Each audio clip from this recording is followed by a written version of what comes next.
There is something I have learned through observation, not emotion. Foolishness rarely introduces itself honestly. It does not walk into your life and declare, "I will disturb your peace." It enters gently, attractively, sometimes beautifully. And if you are not disciplined, you will mistake intensity for depth and charm for character. So, I do not judge quickly. I observe patterns, because patterns never lie. A foolish woman is not defined by education, beauty, or social status. Foolishness is revealed in behavior, reactions, and repeated choices. The first sign is emotional impulsiveness without reflection. I watch how she reacts when things do not go her way. Does she pause or does she explode? Does she ask questions or does she assume the worst? A foolish woman reacts instantly. She believes whatever she feels in the moment must be true. If she feels hurt, you must have attacked her. If she feels insecure, you must have caused it. If she feels angry, you must deserve it. There is no space between emotion and action, and when someone cannot control their emotions, they will eventually try to control you. Wisdom creates space between feeling and response. Foolishness collapses that space. The second sign is addiction to attention. Watch carefully.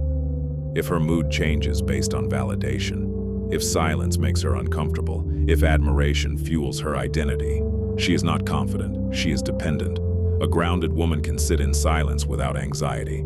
She does not need constant reassurance. She does not perform for approval. A foolish woman performs constantly. Attention becomes oxygen, and when attention is her oxygen, you will suffocate trying to supply it. The third sign is disrespect, disguised as strength. I do not confuse aggression with confidence. Strength is calm. Strength is controlled. Strength does not belittle to feel powerful, but foolishness hides behind sarcasm. It tests boundaries repeatedly. It mocks discipline. It challenges structure without offering substance. Watch how she communicates in disagreement. A foolish woman equates loudness with dominance, but loudness is often insecurity seeking control. The fourth sign is inability to accept responsibility. This is one of the clearest patterns. If every past relationship was toxic, every job unfair, every friend the problem, eventually you must ask what the common denominator is. A foolish woman protects her ego at all costs. She will rewrite history before she admits fault. Accountability feels like humiliation to her, but maturity understands that admitting error is strength. Without accountability, growth is impossible, and without growth, conflict becomes permanent. The fifth sign is attraction to chaos. Peace feels boring to her. Stability feels dull. She needs emotional highs and lows. She may even create problems when none exist. If things are calm, she feels unseen. So, she provokes. Slowly, your life becomes a cycle of unnecessary tension. You begin defending small misunderstandings and managing emotions that are not yours. Peace erodes not in one explosion but through constant friction. The sixth sign is short-term thinking. I pay attention to how she makes decisions. Does she consider consequences, or does she follow whatever feels good in the moment? A foolish woman prioritizes immediate pleasure over long-term stability. She speaks impulsively, spends impulsively, commits impulsively, and leaves impulsively. Impulsive people build unstable lives. If she cannot delay gratification, she cannot build anything lasting. The seventh sign is envy and comparison.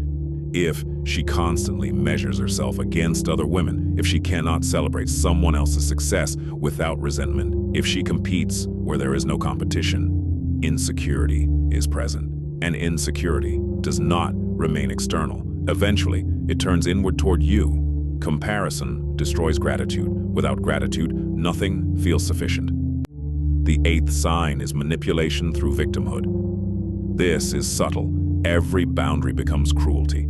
Every disagreement becomes emotional harm. Every correction becomes, "you don't care about me." She avoids responsibility by positioning herself as the injured party. Guilt becomes her strategy. If you constantly apologize for reasonable boundaries, observe carefully. Manipulation disguised as vulnerability is still manipulation. The ninth sign is inconsistency of character. I watch how she behaves in different environments.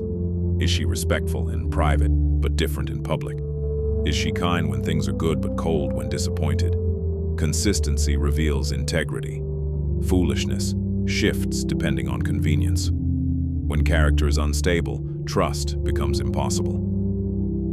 The 10th and most important sign is this. She disturbs your discipline. You begin waking up later. You argue more than you reflect. Your focus weakens. Your standards lower. Not because she forced you, but because chaos drains clarity.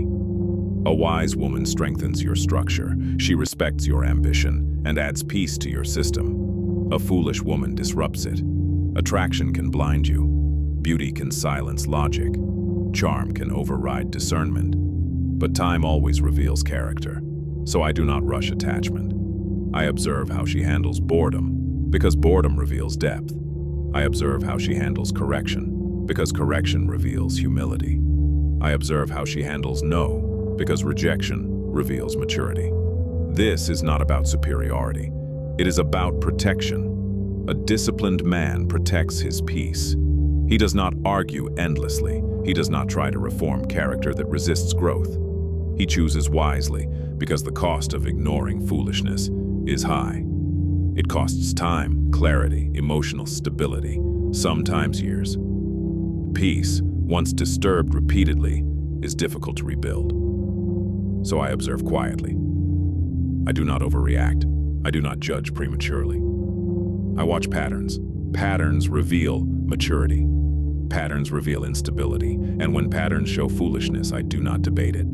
I step back, not with anger, not with bitterness, with clarity, because clarity protects power, and a man who protects his power does not gamble it on emotional chaos. Choose stability over intensity.